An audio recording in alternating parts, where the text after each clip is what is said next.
Hello guys, I'm Twinkle. I welcome to you in my channel Nurse Star. આજે જે છે આપણે ખાસ CSC સિવિલમાં બધા બાળકો કહેવાય કે ગ્રામર વ્યાકરણની શરૂઆત જ અલંકારથી કરતા હોય છે, રાઈટ ને? યસ, જ્યારે પણ ગુજરાતી વ્યાકરણ ભણવું છે કોમ્પિટિટિવ એક્ઝામ માટે they have find for that the where is the અલંકાર. પણ જો આપણા લેક્ચર્સમાં ઘણા બધા જે છે બેઝિક લેક્ચર્સ છે, પહેલાં નિપાત શું છે, એના વિશેષણ, સંજ્ઞા, ઓકે, જે કહેવાય કે ધ્વનિ, શ્રેણી, બરાબર, વર્ણ શું છે, વર્ણ વ્યવસ્થા કેવી રીતે હોય, સ્વર, વ્યંજન, અને પછી જે છે આપણે અલંકાર લઈને આવ્યા છીએ. તો આગળના જેટલા પણ લેક્ચર્સ છે એકવાર ખાસ કરીને જોજો, પછી જ આ લેક્ચર્સ જોજો, હે ને? અધરવાઇઝ તમારી ઈચ્છા. ચલો, ખાસ કરીને ઉપયોગી થશે CSC સિવિલની એક્ઝામ માટે આ. હવે આપણે સ્ટાર્ટ કરીએ છીએ.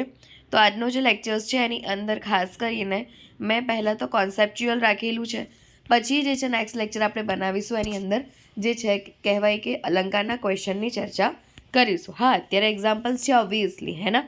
સારું, તો આપણે સ્ટાર્ટ કરીએ લેક્ચર. એની પહેલાં I request to all of you for the like my channel, subscribe the channel, okay, follow it and share it, okay? Your most prime responsibility for the share the lectures.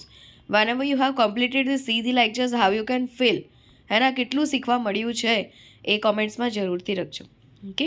તો start કરીએ છીએ એક સારા motivational કોટ સાથે. જુઓ, આવતીકાલ ક્યારેય આવતી નથી, જે એ જ્યારે પણ આવે છે આ જ બનીને આવે છે. માટે આવતીકાલે જે કંઈ પણ સારું કરવાની ઈચ્છા હોય એની શરૂઆત આજથી જ કરો, બરાબર? ઘણા ફ્રેન્ડ્સ હશે કે જે જસ્ટ વેઇટ ફોર કે એક્ઝામની ડેટ આવશે ને એટલે અમે છે ને પહાડ તોડી દઈશું, બરાબર, અને માટી બનાવી દઈશું. પથરાની, કાંકરાઈની માટી બનાવી દઈશું ડાયરેક્ટ પહાડની. એ પોસિબલ નથી, બરાબર? મેં આવું કેમ કીધું? તો પહાડ છે ને, પહાડ એ તૂટે ને, બરાબર, ઘર્ષણથી, જે નેચરલ પરિબળો કહેવાય, બરાબર, એનાથી એ ઘર્ષણ થાય ને તૂટે, તેમ જે ધીરે ધીરે એમ કાંકરા બને, કાંકરા વધારે ઘસારો થાય, બરાબર, ગરમી, ઉર્જા, આ બધાના કારણે પછી માટીમાં ફેરવાય. એટલે એમાં બહુ જ ઘણો સમય લાગે, બરાબર? એટલે તમે લોકો એમ ના માનતા કે ફટાફટ થઈ જશે અને અમને યાદ રહી જશે, અમે સિલેક્શન લઈ રહીશું, એવું નહીં થાય. હજુ સુધી ડેટ નથી આવી, હે ને? ગોલ્ડન પીરિયડ છે આપણા માટે. જેટલું વાંચવું છે, જેવું વાંચવું છે વાંચી લો. ડેટ આવશે તો એક બહુ જ લિમિટેડ ટાઈમ હશે તમારી જોડે, બરાબર છે? ચલો, એટલા માટે કાલની રાહ ના જુઓ, આજે જે થાય છે એ કરી લો, બરાબર? ઓકે, ચલો. અલંકાર એટલે શું? અલંકાર એટલે થાય આભૂષણ, ઘરેણું, કે જે ખાસ કરીને સ્ત્રીઓ પહેરે, બરાબર? તો એ દેવી સ્વરૂપ લાગે, અપ્સરા જેવી લાગે, ખૂબ સરસ લાગે, હે ને? તો અલંકાર જે છે એટલે આભૂષણ, એને ઘરેણું કહેવાય, બરાબર? અને ગુજરાતી ભાષા, ગુજરાતી ગ્રામરનું જો આભૂષણ એવું કે અલંકાર, બરાબર, જે બધાને બહુ જ ગમે. સર્ચ આઉટ ઓન લીધી અલંકાર અને છંદ, એ પતી ગયું અમારું તો. ચલો, અલંકાર દ્વારા ભાષાની સુંદરતા વધે છે. અલંકારનો ઉપયોગ પદ્ય એટલે કે કાવ્ય અને ગદ્ય એટલે કે પાઠ બંનેમાં થાય, પરંતુ જે છંદ છે એનો ઉપયોગ પદ્ય, કાવ્યમાં જ થાય. યાદ રાખજો, અલંકાર એટલે શું? કે આભૂષણ કે ઘરેણું, ઓર્નામેન્ટ્સ. અલંકાર દ્વારા ભાષાની સુંદરતા વધે છે. અલંકારનો ઉપયોગ પદ્ય અને ગદ્ય બંનેમાં થાય, પરંતુ છંદની વાત જ્યારે આપણે કરીશું તો છંદ એવું છે કે જે માત્ર પદ્ય, કાવ્યમાં જ વપરાય છે. અલંકારને જો સંધિ છૂટી પાડીએ તો શું થાય? તો કે અલમ પ્લસ કાર, બરાબર? એમાં અલમ એટલે શું? તો કે પર્યાપ્ત, અને કાર એટલે કે પૂર્ણ. ટૂંકમાં જે પદ દ્વારા વાક્યનો પૂર્ણ અર્થ, બરાબર છે, કે જે પદ દ્વારા, ટૂંકમાં જે પદ દ્વારા વાક્યનો અર્થ જે છે એને પૂર્ણ કરવામાં આવે તેને અલંકાર કહે છે, બરાબર? શું કીધું છે? કે જે પદ દ્વારા વાક્યનો અર્થ પૂર્ણ કરવામાં આવે તેને અલંકાર કહેવાય છે. બહુ શાંતિથી જઈશું, કેમ કે તમે જેવી રીતે એને સર્ચ કરો છો એવી જ રીતે ઘણો ઇમ્પોર્ટન્ટ ટૉપિક છે, બરાબર? અને કહી શકાય કે ગુજરાતી ગ્રામરની અંદર આપણે રોકડિયા માર્ક્સ લઈ શકીએ છીએ, હે ને? એ આવડી જાય તો સારું. ચલો, અલંકારના મુખ્ય બે પ્રકાર છે, શબ્દાલંકાર, અર્થાલંકાર, બરાબર? અહીંયા આપણે પહેલાં શબ્દાલંકારની ચર્ચા કરીશું, કે જેમાં વર્ણાનુપ્રાસ, વર્ણસગાઈ, અનુપ્રાસ જેને કહેવાય, શબ્દાનુપ્રાસ એને યમક કે જડ કહેવાય, પ્રાસ સાંકડી, આંતરપ્રાસ, અને પ્રાસાનુપ્રાસ એટલે કે અંત્યાનુપ્રાસ, બરાબર? તો શું આવે શબ્દાલંકારમાં? 4 અલંકાર: વર્ણાનુપ્રાસ, શબ્દાનુપ્રાસ, પ્રાસ સાંકડી અને પ્રાસાનુપ્રાસ. પહેલી ચર્ચા કરીએ શબ્દાલંકારમાં વર્ણાનુપ્રાસ, કે જેને વર્ણસગાઈ કે અનુપ્રાસ પણ કહેવાય. એમાં જુઓ વર્ણાનું એટલે શું કે અક્ષર, અને પ્રાસ એટલે શું ઉચ્ચાર, બરાબર. તો જ્યારે કોઈ પંક્તિ કે વ્યક્તિમાં એકનો એક વર્ણ કે અક્ષર એ બે કે તેથી વધુ વખત વપરાય ત્યારે તેને શું કહેવાય? તો વર્ણાનુપ્રાસ અલંકાર કહેવાય છે, બરાબર. બે કે તેથી વધુ વાર એ વર્ણ અક્ષરનો ઉપયોગ થયો હોય. જો જેમ કે અહીંયા ઉદાહરણ છે શેના? વર્ણાનુપ્રાસના. કાળા કરમનું કાળું, કાળું એનું નામ. એમાં ક એનો વર્ણ જે છે, કનો વર્ણ વારંવાર આવે છે, વર્ણાનુપ્રાસ છે. પ્રેમ શંકર પાણી પીવા પાણીયારા પાસે ગયા, પ, બરાબર. અહીંયા પ કેવો છે? વર્ણાનુપ્રાસ અલંકાર બતાવે છે.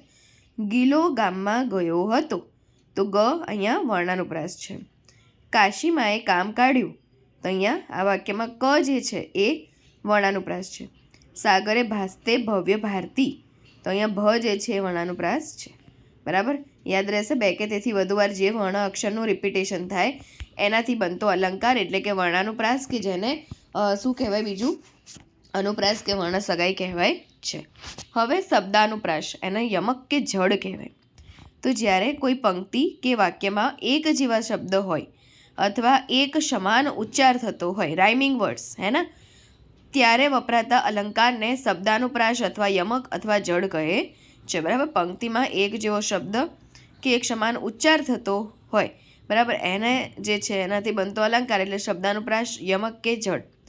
ગાયક ન લાયક તું ફોગટ ફૂલાણો છે, તો અહીંયા ગાયક અને લાયક શબ્દાનુપ્રાસ અલંકાર. રાધા બાધા રાખીને ફરે છે, રાધા બાધા શબ્દાનુપ્રાસ અલંકાર. રંગ બની તંગ મચાવે ભંગ, બરાબર. તો અહીંયા રંગ, તંગ અને ભંગ શબ્દાનુપ્રાસ. તન મન એક જ રંગ, તન અને મન શબ્દાનુપ્રાસ અલંકાર. શબ્દાનુપ્રાસમાં એક યમક છે, એમાં થોડું અલગ પડે, જેવી રીતે કે એક સમાન શબ્દો તો હોય, બરાબર, પણ બંનેના મતલબ અલગ નીકળે. જવાની તો જવાની, એક જવાની એટલે કે યુવાની, અને બીજી જવાની એટલે કે જતી રહે, બરાબર. તો આવું હોય. સુરત તું જ રડતી સુરત, બરાબર. તો સુરત એક શહેર માટે છે અને બીજું સુરત ચહેરો છે. તપેલી તો તપેલી, એક તપેલી એટલે વાસણ ને બીજી તપેલી એટલે ગરમ. એટલે યમકમાં જે શબ્દો હોય ને એમાં વચ્ચે તો તું આવશે, બરાબર છે. એટલે આ તો વસ્તુ બદલાઈ જાય આખી. એટલે યાદ રાખજો આ વસ્તુ, કે અહીંયા જવાની તો જવાની, સુરત તું જ રડતી સુરત, તપેલી તો તપેલી, આ બધું ધ્યાનમાં રાખજો. કે કહેવાય કે શબ્દ એક જેવા હોય પણ મતલબ એના અલગ નીકળે. યમક શબ્દાનુપ્રાસનો એક પ્રકાર છે. હવે અલંકારનો ભેદ મેં તમને જેમ કીધું કે યમક જે શબ્દાનુપ્રાસનો પ્રકાર હતો એમાં શું કહેવાય કે બે અલગ અલગ હોય, જુદા જુદા અર્થ થતા હોય એના. જેવી રીતે કે અખાડામાં જવાના મેં ઘણીવાર અખાડા કર્યા. પહેલું અખાડા એટલે કુસ્તી, કુસ્તીમાં જવાના મેં ઘણીવાર પ્રયત્ન, બીજો અખાડા એટલે પ્રયત્ન કર્યા, બરાબર. શ્લેષ અલંકાર આ અર્થાલંકારનો છે ભાગ, હે ને. શબ્દાલંકારનો, હે ને, આપણે જે ભણીએ છીએ ત્યારે કયા છે ખબર છે ને? અહીંયા શબ્દાલંકાર ભણીએ છીએ, અને આ જે બતાવ્યું છે શ્લેષ અને અનન્વય એ અર્થાલંકાર છે. યમક આપણું શબ્દાલંકાર છે, હે ને. શબ્દાનુપ્રાસ યમક છે. ઓકે, ચલો. શ્લેષમાં શું હોય? વાક્ય એક જ હોય પણ એક જ વાક્યના એક જ શબ્દ જે છે ને, શબ્દ એક જ પણ એક જ શબ્દના અર્થ જુદા જુદા નીકળતા હોય.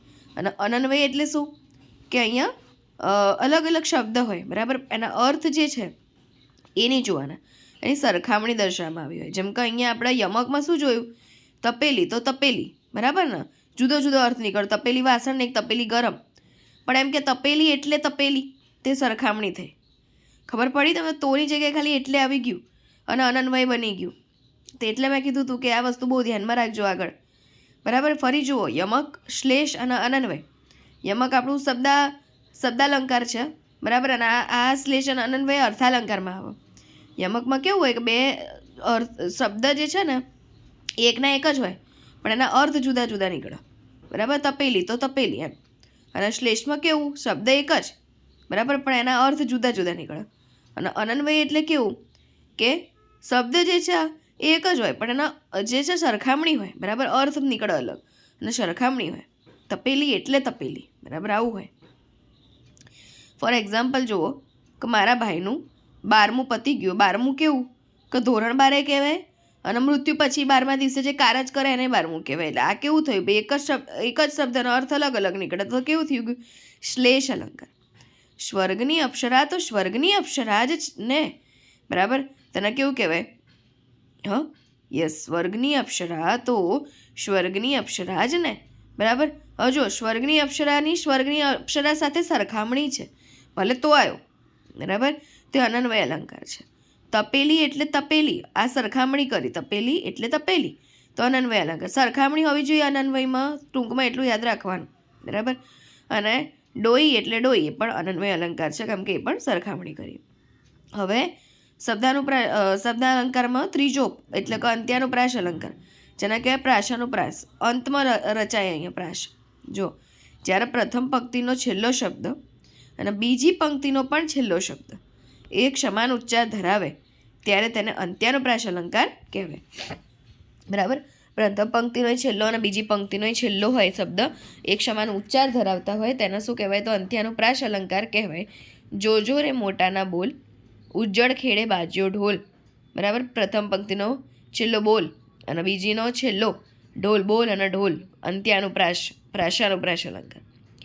જેની જસોદા ગાવલડી ચરાવે ગોકુલ માવલડી, માવલડી અને ગાવલડી પ્રાસાનુપ્રાસ, હે ને, અંત્યાનું પ્રાસ અલંકાર, બરાબર. વાયાને નળિયું ખસ્યું, એ દેખીને કૂતરું ભસ્યું, ખસ્યું ને ભસ્યું, તો પ્રાસાનુપ્રાસ એટલે કે અંત્યાનુપ્રાસ અલંકાર. હવે છે પ્રાસ સાંકળી, આંતરપ્રાસ અલંકાર, બરાબર. જુઓ, જ્યારે પ્રથમ પંક્તિનો છેલ્લો શબ્દ અને બીજી પંક્તિનો પ્રથમ શબ્દ એક સમાન ઉચ્ચાર ધરાવે ત્યારે પ્રાસ સાંકળી આંતરપ્રાસ અલંકાર કહેવાય. પ્રથમ પંક્તિનો છેલ્લો અને બીજી પંક્તિનો પહેલો. મામા આવ્યા લાવ્યા મજાની વાતો, આવ્યા લાવ્યા પ્રાસ સાંકળી આંતરપ્રાસ અલંકાર. વિદ્યા ભણ્યો જેહ તેહ ઘેર વૈભવ રૂડો, જે અને તેહ પ્રાસ સાંકળી આંતરપ્રાસ અલંકાર. મહેમાન આવ્યા લાવ્યા કશું જ નહીં, આવ્યા અને લાવ્યા પ્રાસ સાંકળી આંતરપ્રાસ અલંકાર. હવે અહીંયા કેટલાક ઉદાહરણ છે જે અર્થાલંકારના છે.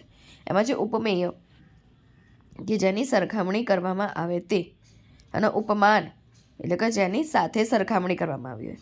ઉપમેય એટલે શું? કે જેની સરખામણી કરવામાં આવે. ઉપમાન એટલે કે જેની સાથે એની સરખામણી કરી હોય. સાધારણ ધર્મ ઉપમેય અને ઉપમાનમાં સમાન દર્શાવતો ગુણ હોય. અને ઉપમા એટલે શું?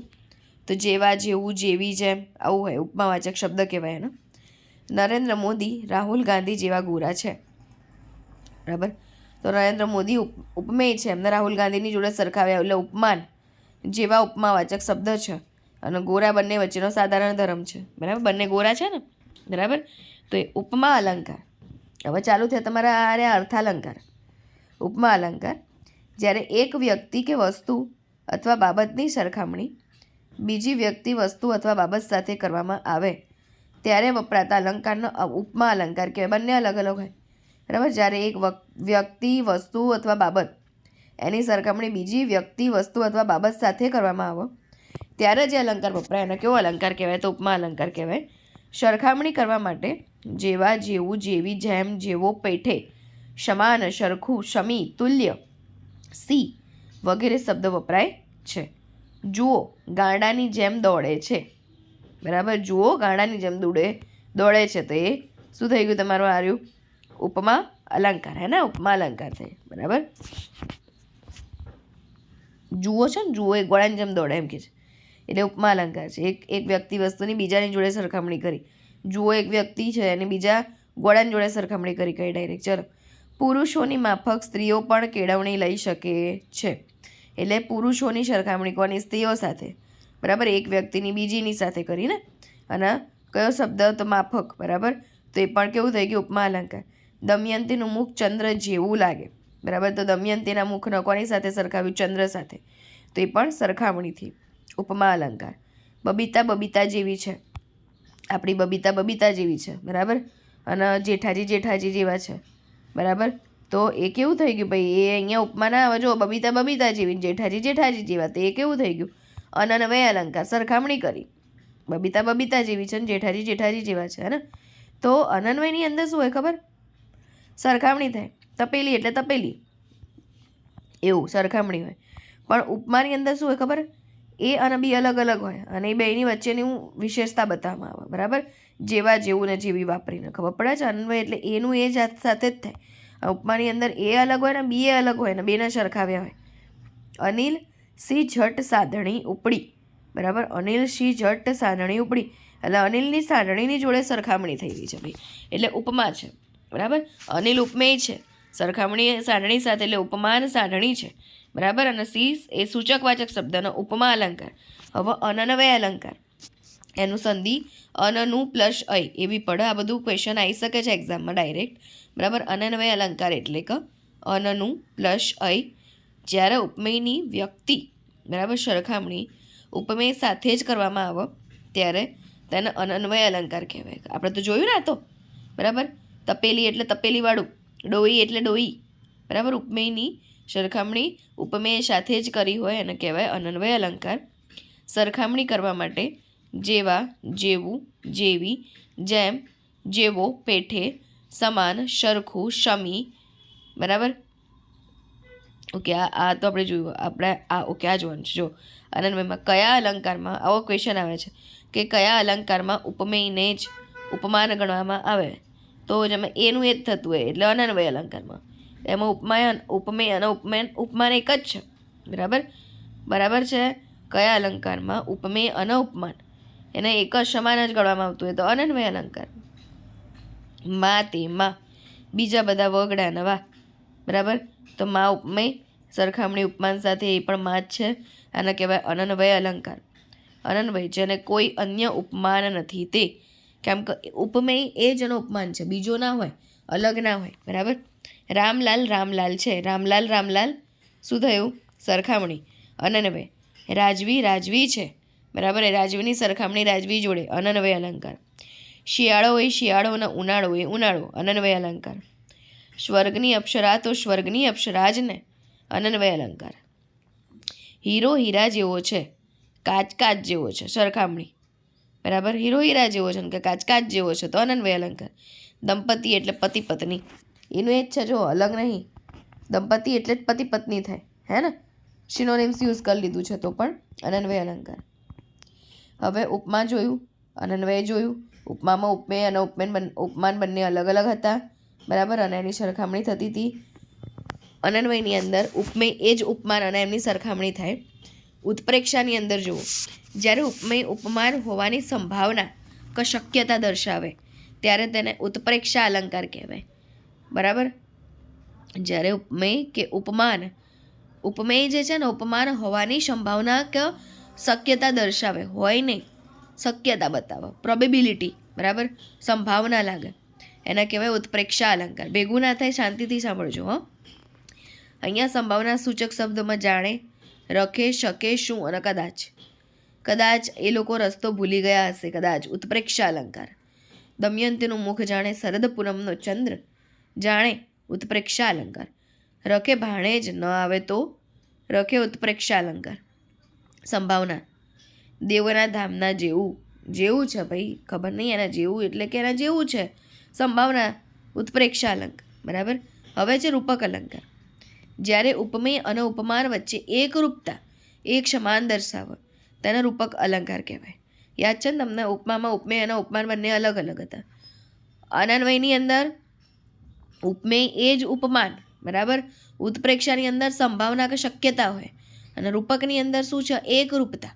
રૂપક ઉપરથી ઉપમેય અને ઉપમાનની વચ્ચે શું હોય? એકરૂપતા, એક સમાનતા દર્શાવે તેને કહેવાય. આ સંસાર સાગર તરવો સહેલો નથી, બરાબર. સંસાર સાગર તરવો સહેલો નથી, એકરૂપતા છે ને. રૂપક અલંકાર. ઉકરડો ગામની સંસ્કૃતિનું કેન્દ્ર છે, બરાબર, એ રૂપક અલંકાર. કવિતા આત્માની માતૃભાષા છે, એકરૂપતા છે ને. કવિતા આત્માની માતૃભાષા છે, રૂપક અલંકાર. દમયંતીનું મુખ ચંદ્ર છે, એકરૂપતા, તો એ રૂપક અલંકાર છે. વ્યતિરેક અલંકાર, એની સંધિ વી પ્લસ અતિરેક. અનન્વયની શું હતી? અનુ પ્લસ અવય, હે ને, એવી જ હતી ને, બરાબર. ક્યાં ગયું? જો અનનું પ્લસ અય શું છે? અનનું પ્લસ અય શું થાય? અનનું પ્લસ અય, બરાબર. બને એટલી વાર બોલજો કેમ કે પૂછાય છે. અને વ્યતિરેકમાં વી પ્લસ અતિરેક, વી પ્લસ અતિરેક. અનન્વયમાં અનનું પ્લસ અય, વ્યતિરેકમાં વી પ્લસ અતિરેક. જ્યારે ઉપમેયને ઉપમાન કરતાં ચડિયાતું દર્શાવવામાં આવે, ઉપમેયને ઉપમાન કરતાં ચડિયાતું દર્શાવવામાં આવે ત્યારે તેને વ્યતિરેક વી પ્લસ અતિરેક અલંકાર કહેવાય, બરાબર. ઉપમેયને શું કહેવાનું? ઉપમાન કરતાંય ચડિયાતું છે તે વ્યતિરેક અલંકાર. એમાં થી, કરતા, નો વધુ પ્રયોગ થશે. વ્યતિરેક અલંકારમાં વાક્યમાં ભારનો અર્થ રહે. બીજો ભાર ક્યાં જોવા મળતો હતો? નિપાતમાં, હે ને? સુદામાના વૈભવ આગળ કુબેર તે કોણ માત્ર. બરાબર, તો આ કેવો છે ભાઈ? કેવો અલંકાર છે આ? વ્યતિરેક અલંકાર છે. સુદામાના વૈભવ આગળ તો કુબેર તે કોણ માત્ર, બરાબર, વ્યતિરેક કર્યું છે, એમ વધારે પડતું જ બતાવે. તેની વાણી મધથી મીઠી લાગે છે ભાઈ, મધથી મીઠી, વ્યતિરેક વધારે પડતું જ કહી દીધું, કંઈ ઝાડ ઉપર ચડાવી દીધો ચણાને, બરાબર, હોય નહીં કોઈ દિવસ. શિક્ષક એટલે બાપ કરતાં પણ વધારે, વ્યતિરેક અલંકાર. દમયંતીના મુખ પાસે તો ચંદ્રએ નિશ્ચિત લાગે કે, તો એ વ્યતિરેક અલંકાર. હવે છે અન્યોક્તિ અલંકાર. એમાં આવે અની પ્લસ ઓક્તિ, બરાબર. અનન્વયમાં શું હતું? અનનું પ્લસ અય. વ્યતિરેકમાં શું આવતું હતું? વ્યતિરેકની અંદર જે છે શું આવે તો કે વી પ્લસ અતિરેક, બરાબર, વી પ્લસ અતિરેક. અને અન્યોક્તિની અંદર અની પ્લસ ઓક્તિ. શું થાય અન્યોક્તિમાં? અની પ્લસ ઓક્તિ. જ્યારે કોઈ અન્ય પંક્તિ દ્વારા વાક્યનો અર્થ સમજાવવામાં આવે તેને અન્યોક્તિ અલંકાર કહેવાય છે. જ્યારે કોઈ અન્ય પંક્તિ હોય એના દ્વારા વાક્યનો અર્થ સમજાવવાનો, બરાબર. આમાં મોસ્ટલી શું આવે ખબર? કહેવત અને રૂઢિપ્રયોગનો ઉપયોગ થાય, એમ જ વાક્યનો અર્થ સમજાઈ શકાય ને. સુથારનું મન બાવળિયું, અન્યોક્તિ અલંકાર. ખાલી ચણો વાગે ઘણો, અન્યોક્તિ અલંકાર. જેને કંઈ આવડતું ના હોય બહુ કૂદમકૂદી કરતું હોય, અને જેને આવડતું હોય બૌદ્ધ જેવો હોય ભાઈ, સાધુ સંત હોય, બોલ જ નહીં, ચૂપચાપ જ્યાં લાગે ત્યાં જ એનું જ્ઞાન આપે, બાકી ચૂપ. ચા કરતાં કેટલી ગરમ, અન્યોક્તિ અલંકાર, બરાબર. ઉજ્જડ ગામમાં એરંડો પ્રધાન, તો એ પણ અન્યોક્તિ અલંકાર છે, બરાબર. અપહનુતિ અલંકાર. હવે જો આમાં શું હોય કે જ્યારે ઉપમેયનો પ્રથમ વખત નિષેધ એટલે કે નકાર કરવામાં આવે અને બીજી વખત ઉપમેય ઉપમાનમાં જ સમાઈ જાય, બરાબર, ના પાડે કે આના જેવું કોણ થાય, અને પછી આપણે એના જેવા થઈ જઈએ, બરાબર, તેને અપહનુતિ અલંકાર કહેવાય. ફરી જુઓ કે જ્યારે ઉપમેયનો પ્રથમ વખત નિષેધ થાય, બરાબર, અને બીજી વખત ઉપમેય ઉપમાનમાં સમાઈ જાય, તેને અપહનુતિ અલંકાર કહેવાય. આપણે નહીં કહેતા હમણાં તો કે મારી જોડે આવીને આની ખોદતો તો હારો, અને હવે એની જોડે જ વાતો કરવા બેસી ગયો, બરાબર, એવું હોય. તો જો પહેલું વાક્ય નકાર હોય, બીજું વાક્ય હકાર હોય. નકારમાં આવે ન, નહીં, નથી, કમા, બરાબર.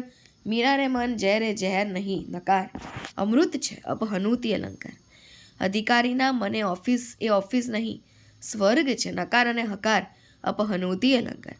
સુરત એ શહેર નથી પણ હીરાની ખાણ છે, નકાર અને હકાર, અપહનુતિ અલંકાર. હવે છે વ્યાજ સ્તુતિ અલંકાર, એટલે કે વી પ્લસ આજ સ્તુતિ, વી પ્લસ આજ સ્તુતિ, બરાબર છે. આમાં હવે બહાનું, વ્યાજ એટલે બહાનું કાઢવું, અને વ્યાજ ના આપીએ આપણે, કોઈને પૈસા લીધા ને વ્યાજ નહીં આપતા તો શું કહેવાનું? બહાનું કાઢે, યાર આ 2 દિવસમાં આપું, આજ ભૂલી ગઈ હું. ચલો પછી સ્તુતિ શું છે? પ્રશંસાના વખાણ, બરાબર, કે તમે આવી ચાલાકી ક્યાંથી લાવો, આટલું બધું 2 દિવસમાં આપું ને 2 કલાકમાં આપું ને, હે, તો એ પ્રશંસા વખાણ છે, બરાબર. વ્યાજ એટલે શું છે? બહાનું કાઢવું, અને સ્તુતિ એટલે કે પ્રશંસા કે વખાણ. જ્યારે નિંદા દ્વારા વખાણ અથવા વખાણ દ્વારા નિંદા કરવામાં આવે, જ્યારે નિંદા દ્વારા વખાણ કે વખાણ દ્વારા નિંદા કરવામાં આવે ત્યારે વ્યાજ સ્તુતિ અલંકાર કહેવાય. નિંદા કટાક્ષ હોય અને પછી પહેલાં નિંદા કરીએ આપણે એની, પછી એના વખાણ કરીએ, એ કેવું છે? વ્યાજોક્તિ કહેવાય એને. અને પહેલાં વખાણ કરી દઈએ પછી નિંદા કરીએ તો એ કેવું છે? વ્યાજ સ્તુતિ.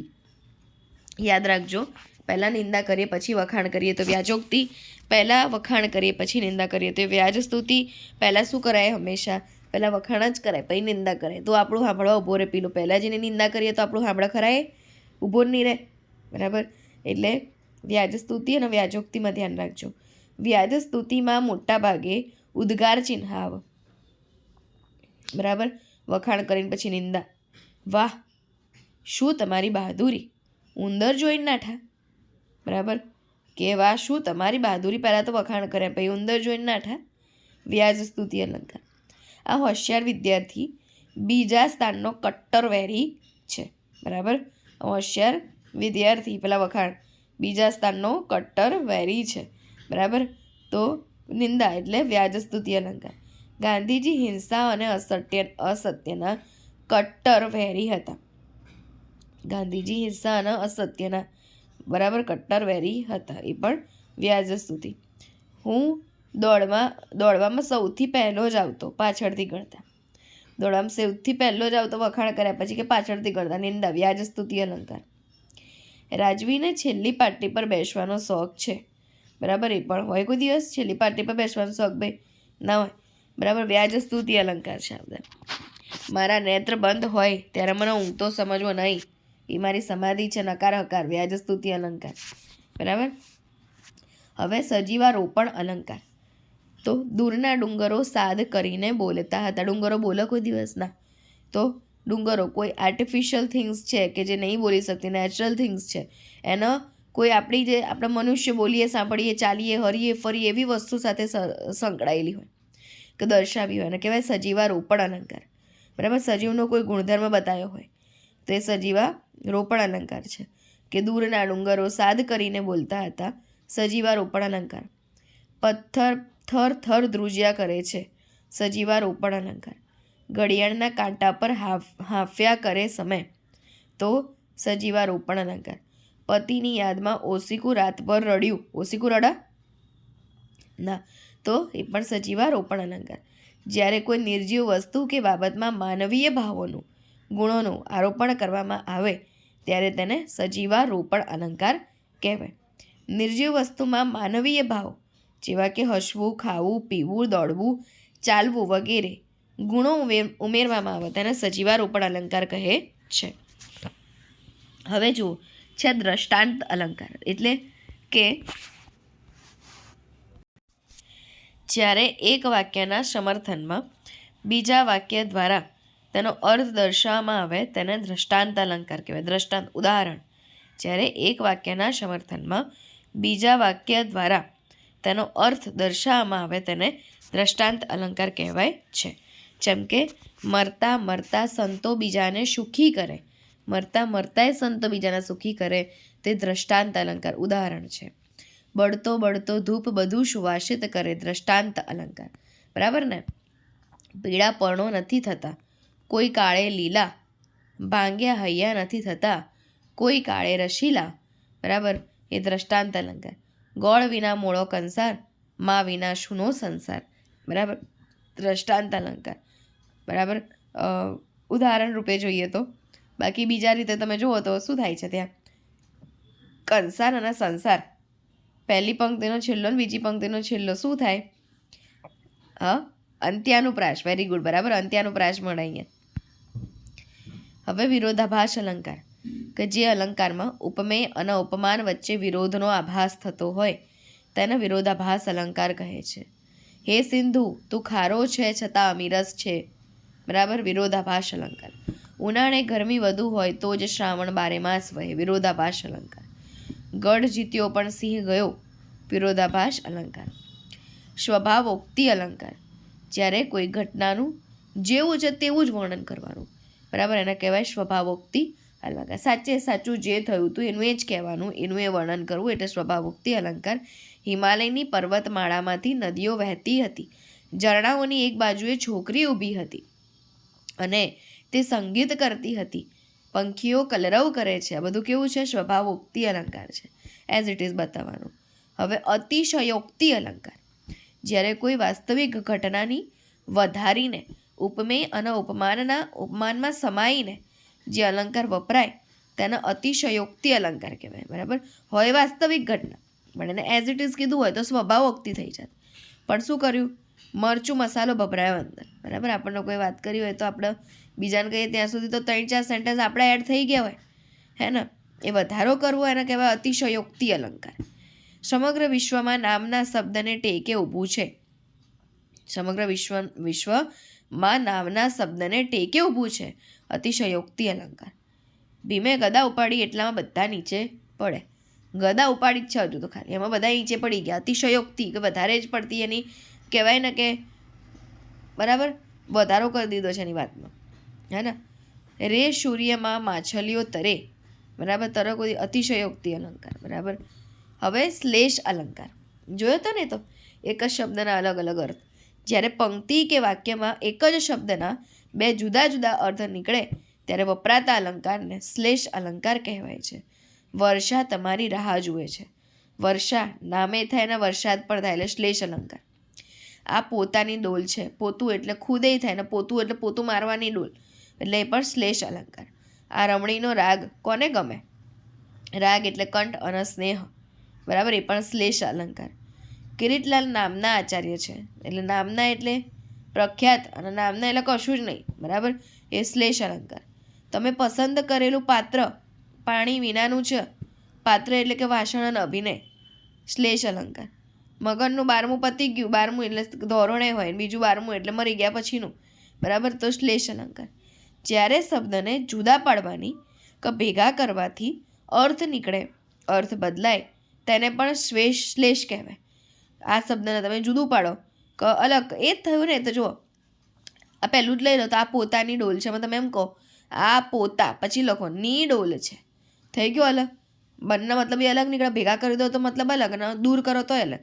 કે એ બી શું થાય, શ્લેષ અલંકાર જ છે કે ભાઈ, બરાબર. જ્યારે કોઈ શબ્દને તમે, અને જો તમને એવું આપ્યું હોત કે આ પોતા ની ડોલ છે, બરાબર, અને પછી તમે એને ભેગું કરી દો, એટલે કે કોઈ પણ શબ્દને તમે જુદું પાડો છો કે ભેગો કરો છો, શબ્દ એનો એ જ, એને ખાલી જુદો પાડો કે ભેગો કરો, મતલબ અલગ નીકળે, તો એને પણ શું કહેવાય, શ્લેષ અલંકાર કહેવાય. કે બા બોલાવે, બા બોલાવે છે, તેની જગ્યાએ તમે એમ કહો બા બોલાવે છે, શ્લેષ અલંકાર છે. ચીન નકશામાં નથી, એની જગ્યાએ એમ કહો ચીન ન કશામાં નથી, બરાબર છે, તો શ્લેષ અલંકાર. સરકાર સરસ ચાલે છે, તો કાર સરસ ચાલે છે, શ્લેષ અલંકાર. તમારી ફરિયાદ બહુ આવે છે, તમારી ફરી યાદ બહુ આવે છે, બરાબર, શ્લેષ અલંકાર. જુઓ ને કેટલો મિનિંગ બદલાઈ જાય છે, ને વસ્તુ તો એની એ જ છે, ખાલી એને તોડી કે ફોડી કાં તો જોઈન્ટ કરી કાઢી, બરાબર. ગાંડાને મગજ આપો, ગાંડાને મગજ આપો, ખાવામાં ખાલી મગજ આપો હારે, તો એ પણ કેવું છે, શ્લેષ અલંકાર છે, બરાબર. તો આ બધા જે આપણે જોયા એ કેવા હતા ભાઈ, આ બધા જે આપણે જોયા ને એ ઓલ આર કેવા હતા, બધા શબ્દાનુલંકાર, અર્થાનુલંકાર, બધા અર્થાલંકાર હતા, બરાબર. કયા કયા હતા પહેલેથી એકવાર ખાલી આપણે જોઈ લઈએ, બરાબર. શબ્દાલંકારમાં તો યાદ છે ને, વર્ણાનુપ્રાસ, શબ્દાનુપ્રાસ, આંતરપ્રાસ, બરાબર, અને અંત્યાનુપ્રાસ, બરાબર, 4 હતા ને, તો યાદ છે આપણે. પણ અહીંયા જુઓ તો અર્થાલંકારમાં આવે ઉપમા અલંકાર, બરાબર, અનન્વય અલંકાર, અનનુ પ્લસ અય, પછી આવે ઉત્પ્રેક્ષા અલંકાર, જાણે, કદાચ, રૂપક અલંકાર, બરાબર, એકરૂપતા, વ્યતિરેક, ચડિયાતું બતાવે, બરાબર, વી પ્લસ અતિરેક, હે ને, અન્યોક્તિ અલંકાર, અનિ પ્લસ ઉક્તિ, બીજી પંક્તિ દ્વારા એનો મતલબ રૂઢિપ્રયોગના અર્થ માટે, અપહનુતિ અલંકાર, હકાર નકાર, વ્યાજ સ્તુતિ અલંકાર, વી પ્લસ આજ સ્તુતિ, નિંદા અને વખાણ, વ્યાજોક્તિ, અને વખાણ અને નિંદા તો વ્યાજ સ્તુતિ, બરાબર. સજીવારોપણ અલંકાર, નિર્જીવમાં સજીવના ગુણો હોય, દ્રષ્ટાંત, બરાબર, એક વાક્યના અર્થમાં બીજો એના સમર્થનમાં હોય એમ. પછી વિરોધાભાસ અલંકાર, વિરોધનો આભાસ થાય. સ્વભાવોક્તિ અલંકાર, જેવું છે એવું એઝ ઇટ ઇઝ કહી દેવાનું, કંઈ ઉમેરવાનું નહીં, કશું નહીં કરવાનું. અતિશયોક્તિ અલંકાર, બરાબર, વધારો કરવામાં આવે. શ્લેષ અલંકાર, એક જ શબ્દના 2 જુદા જુદા અર્થ નીકળે, કાં તો પછી એ જ વાક્યને એ શબ્દના તોડો કે જોડો તો અલગ અલગ અર્થ નીકળે, તો કહેવાય, બરાબર. તો એ સાથે આપણું આખું અલંકારનો કોન્સેપ્ટ અહીંયા પૂરો થાય છે. નેક્સ્ટનું લેક્ચર ઓબ્વિયસલી અલંકારના ક્વેશ્ચન ઉપર હશે. લેક્ચરના બને એટલી વાર જોજો પહેલાં, પછી જે છે ક્વેશ્ચનવાળો લેક્ચર અટેન્ડ કરજો, જેથી તમે સારી રીતે પોતે જ પહેલાં તો આન્સર આપી શકો કે શું આવે છે, હે ને. ઓકે, ચલો, thank you so much, stay with us.